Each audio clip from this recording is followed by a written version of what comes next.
Hi folks, forgive the wind, I'm sure it's interfering with the sound a bit, but hang in there. It's officially fall now, and that means that it's time to think about having to fire up the wood stove to heat the house. So the first thing that has to be done is the chimney needs to be cleaned. I have a whole process where I do that and go over the stove and so on. So this is my first efforts at this. As you can see, I'll pan back here a little bit.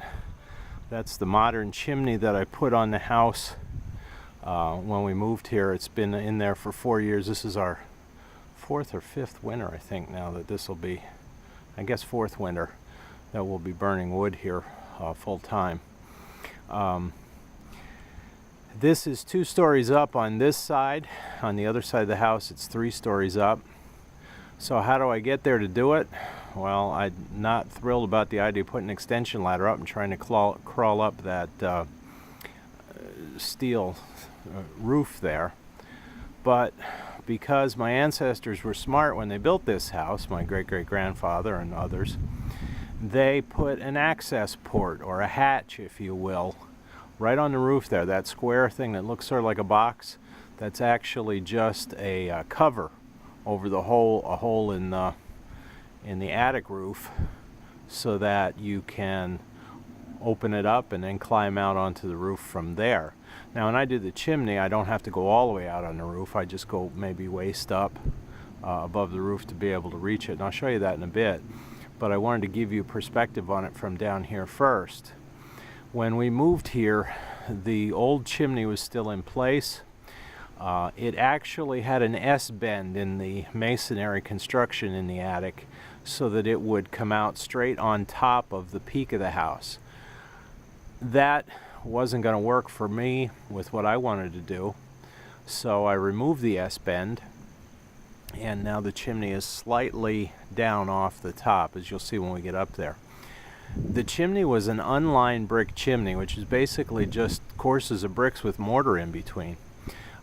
When the house was built in 1870, that's all they needed. They were burning coal by then, and that was sufficient. Coal was high-grade anthracite that was around here, so there was very little creosote and soot and worries about chimney fires because it burned very clean and hot. But that doesn't work with a wood stove. Now, if this house had been built maybe a little later, they probably would have even lined the chimney with terracotta pipe or terracotta block to make it a bit smoother and a bit easier to maintain, but they didn't bother to do that, so I couldn't even deal with that. What I ended up having to do was to buy a flexible stainless steel liner, 25 feet long, 6 inches in diameter, and I had to line the chimney myself, basically going down 3 stories with it. That's why it's 25 feet long. Now when I got up to the attic, then I have this rigid double-walled stainless steel pipe that sticks up with the cap and then a flange on it to keep the rain out. I'll show you that closer when we get there, but it was quite an endeavor to do, but it was necessary because of the way wood stoves burn. You needed to have some insulation, you needed to have some protection. If the old masonry chimney got hot, you could add a chimney fire, or if creosote built up, or even if the old masonry started to crack and there were air holes in it, that some of the smoke could have gotten into the house, or the noxious gases, it would have been dangerous. So this was necessary. The chimney had to be lined before it could be used to burn wood, and that's what we did. The flexible liner actually came as a kit. It was the 25-foot, basically 6-inch diameter snake of a pipe, and then roll insulation that wrapped around it. They sent special spray adhesive to attach to it so that it would be surrounded with insulation, and then over top of that was specially fabricated chicken wire designed to roll over top to hold the insulation in place. And then it was all taped in place and wired in place, and then there was a T for the bottom where it would connect up to the thimble for the stove.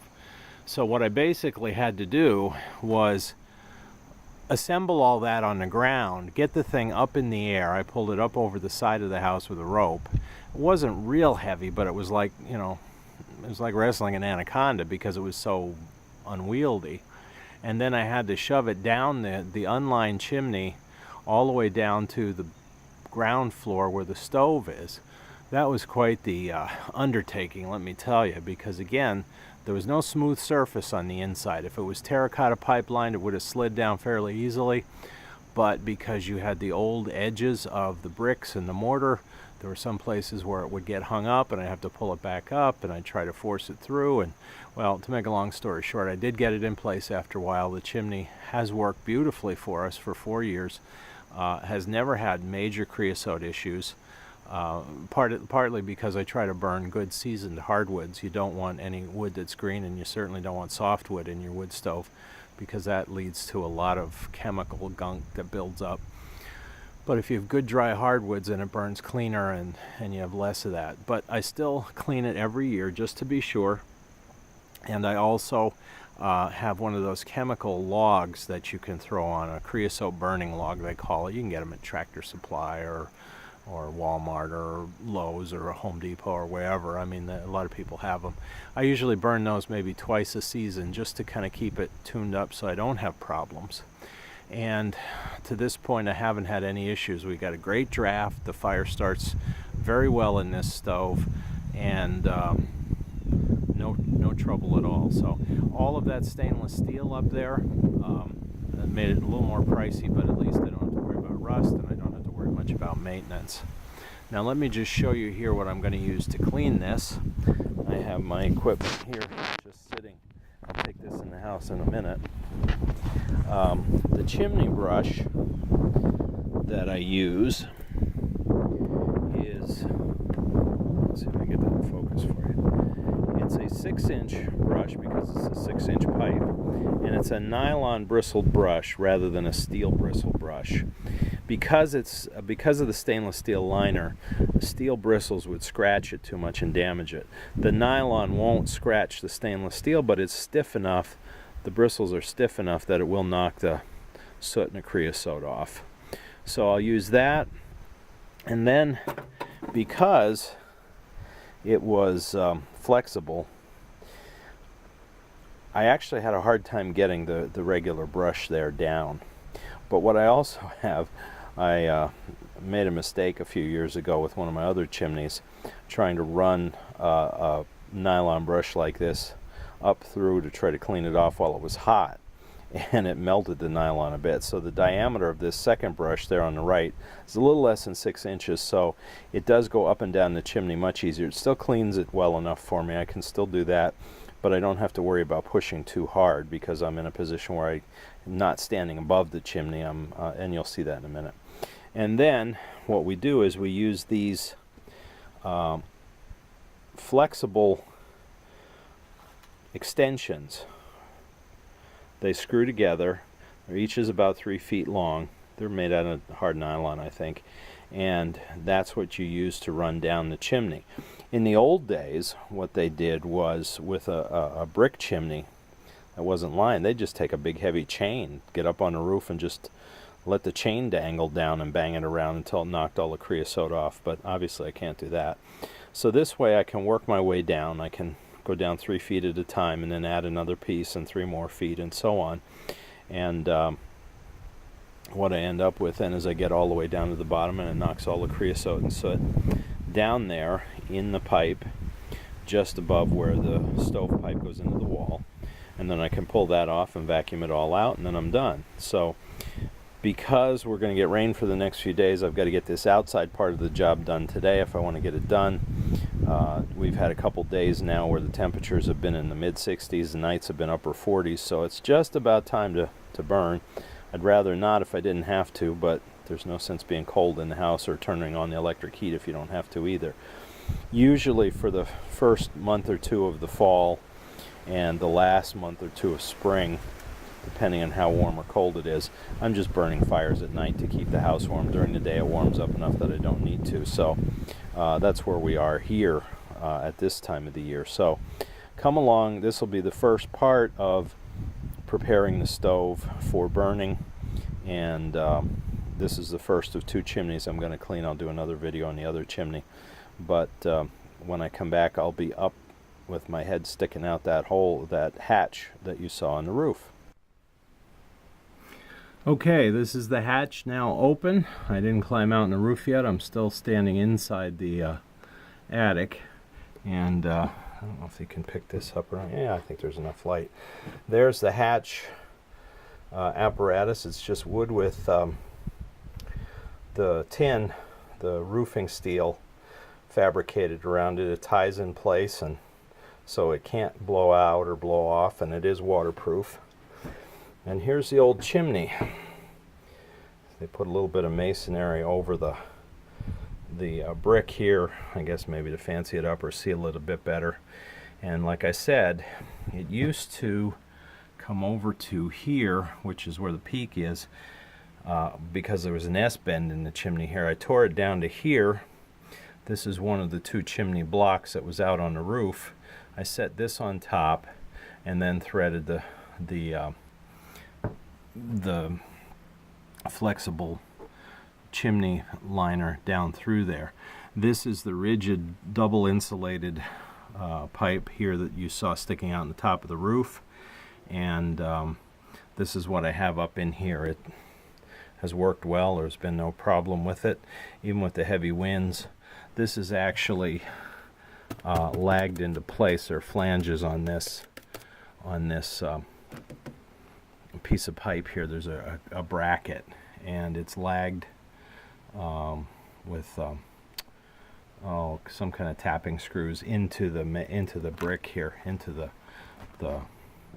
block, so it can't go anywhere. The wind can't blow it around even in the worst storm. So, and then if you look here, look beyond the wood, and you can see there is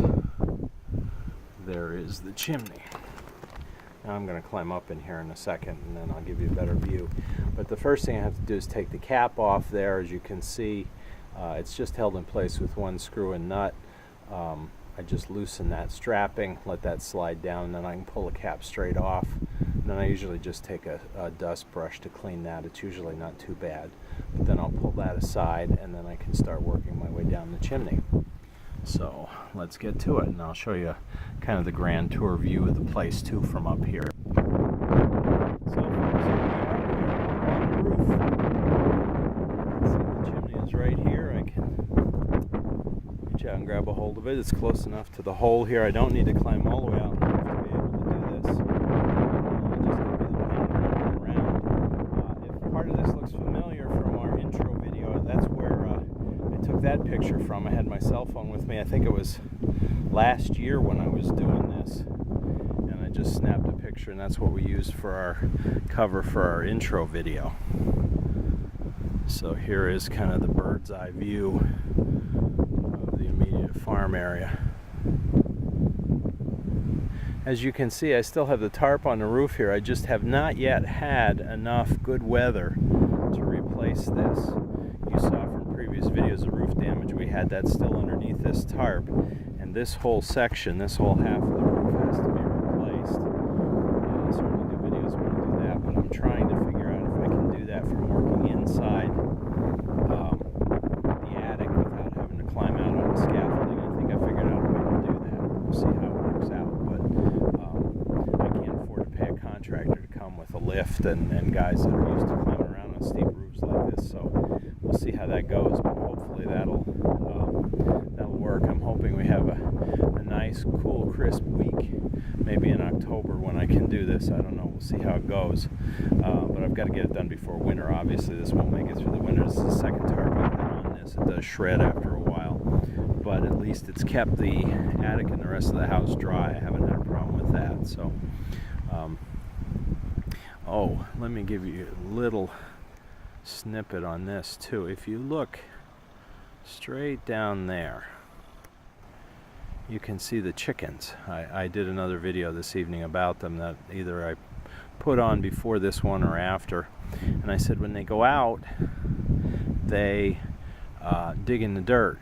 Well, you can see right along the wall there they've got these little hollowed out areas of dirt. They take mud baths is what it is, or dirt baths, excuse me. it keeps them clean, it keeps the mites and other bugs off of them, and they just kind of lay in there and kick it up onto their undersides and on top of them. They love it. Chickens aren't thrilled about regular water, but they like dirt baths, and that's what they're doing right there if you've never seen it before. When they get up, they'll shake off and there'll be this cloud of dust that'll come off of them, but that's what they're working on right there. So at any rate, getting back to our tour here, see if I can turn all the way around here. I can show you the hillside, and that's about as far as I can go without twisting too much. So first step, like I said, is to take this screw off or loosen it up. Then this strapping will just slide down. I can pop this off. As you can see, if you look up in here, there is not much at all buildup of creosote or corrosion or soot. So the wood that I burned this past year, even though it was a long year and I burned a lot of wood, it must have been well dried and well seasoned, because it didn't leave a lot of residue behind. Now I'll see what happens when I start going down the chimney, but I don't expect to have any problems. This is more just for precaution than absolute necessity at this point. But that's the plan, so hang in there and keep watching. Okay, the cap is off and cleaned. Like I said, it didn't have much corrosion on it to worry about, but now we're ready to deal with this piece here. I think it's about 3 feet long, 4 feet long, 3 feet long, I think. The rigid stainless steel piece. And for that, I'm using the full diameter nylon brush. Oh, I made a mistake earlier when I was talking about these rods. They're actually not nylon, they're fiberglass. I just got confused there for a second.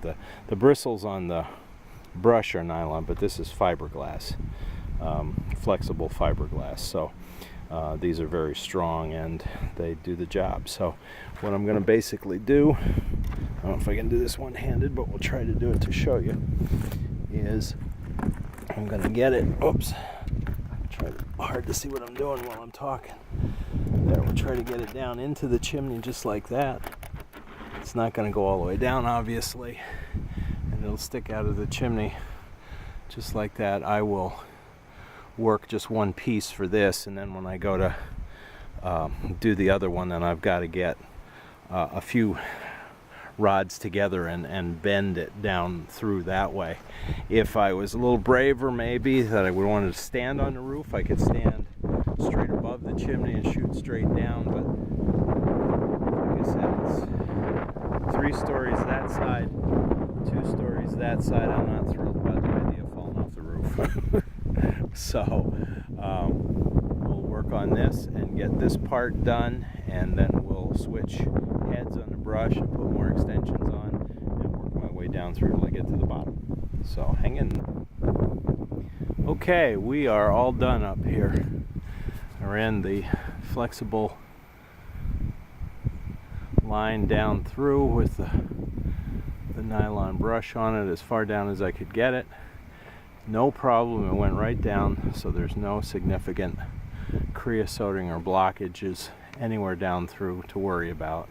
Any little bit of residue I'm sure I knocked loose, and it'll accumulate down all the way down by the stove. So that's the next move. It's supposed to rain tomorrow, so I can work inside down there to tear that all apart. I'll do some video on that. I've got to pull the black pipe off the stove and the stack heater and clean all that up. It gets pretty gross, but we'll get it all done. And then I have to repaint the top of the stove. This was a relatively cheap stove we bought, so it didn't have that beautiful $1,000 finish that some stoves have with the baked on enamel. It was just like black wrought iron basically, so it does tend to rust from time to time. We do have a water container on top of the stove to cut out humidity, so I've got to deal with that. We'll sand it and repaint the top of the stove with high temperature paint. I'll show you that, and then we'll be all set to go for another year of burning, except for, of course, I've got to fill those 2 bays with firewood yet. So we're getting there. I have it available. It's not like we're going to run short. But in a typical winter, we burn between 8 to 10 cords of firewood. Now, if you're unfamiliar with that term, if you look down there at my pickup truck, is it going to focus for us or not? This camera, when I'm in video mode, doesn't want to focus right. Alright, that is an 8-foot bed in that truck. A cord of firewood is essentially a cube of firewood that's 4 feet wide by 4 feet high by 8 feet long. A pickup bed like that, that's an 8-foot bed, and it's not 4 feet high, but it's much wider than 4 feet because you can fit a 4-foot sheet of plywood between the wheel wells. It's closer to 5 feet. So basically, if you think in terms of a full 8-foot bed pickup load stacked of firewood, that's a cord. So figure 8 to 10 pickup loads of firewood a year, split, stacked, and then to burn is what we go through here with our stoves. So, and there are people who go through a whole lot more, I'm sure.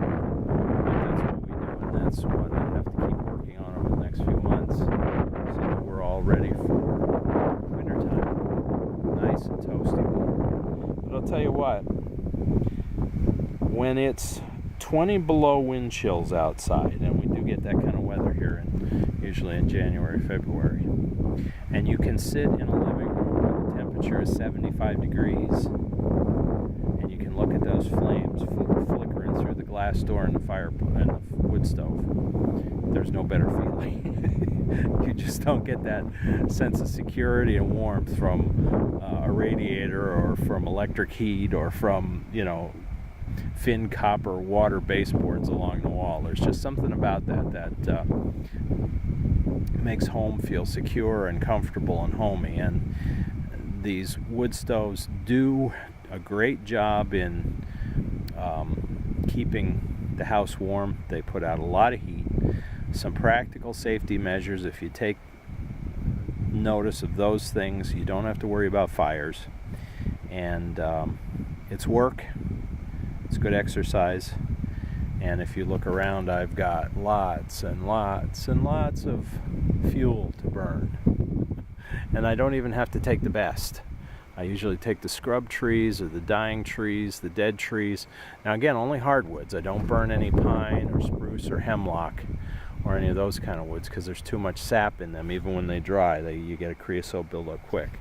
But if I can do birch, if I can do maple, if I can do oak, those kind of woods, I've got some cherry, I've got some black walnut, ash, any one of those will burn relatively cleanly as long as they're seasoned, as long as they're cured, that they're dried well. So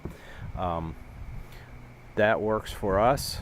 Maybe someday I'll be too old to want to do this and we'll turn on the electric heat, but for right now, hey, it's keeping us in shape. We're enjoying the outdoors, especially this time of the year. Once it starts to cool off, it's wonderful to be in the woods. You don't have a lot of bugs, you don't need to worry about critters, snakes, all that kind of stuff so much. And the leaves are falling off, so you can see the trees better and the ground better, and the weeds aren't as potent. So it's a wonderful time of the year to be outdoors and working.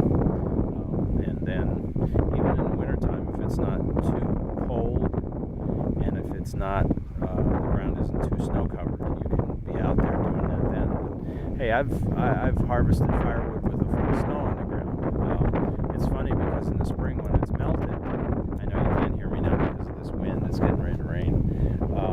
It's funny because in the spring when all the snow melted, the stumps looked up pretty high where I cut the trees off, but I was cutting them at snow top level at the time. So at any rate, I thank you for watching, and I will give you more parts to this as I do the rest of the stove preparation. Hope you enjoyed this little panoramic view around our home here. Maybe enjoyed watching the chickens wander around in their evening feeding frenzy. So thank you for watching, and please subscribe to our channel as we live in the country on a shoestring.